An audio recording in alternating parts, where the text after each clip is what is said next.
In a bonanza to 23 lakh central government employees, the Union Cabinet chaired by Prime Minister Narendra Modi on Saturday approved the Unified Pension Scheme (UPS), which assures guaranteed pension.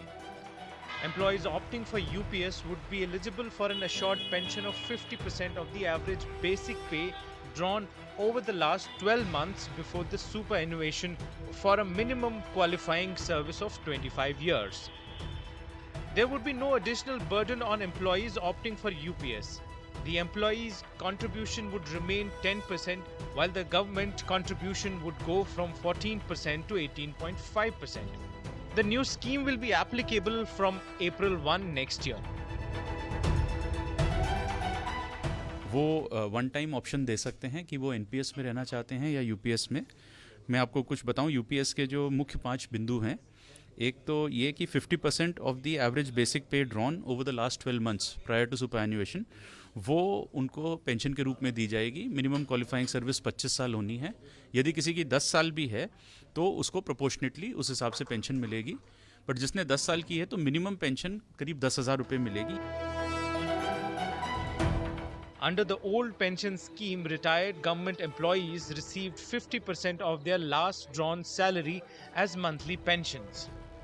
The amount keeps increasing with the hike in dearness allowance rates. Employees contributed 10% of their basic salary, while the government contributed 14% to the national pension scheme. The Unified Pension Scheme, on the other hand, assures pensions to retired employees with a government contribution of 18.5%.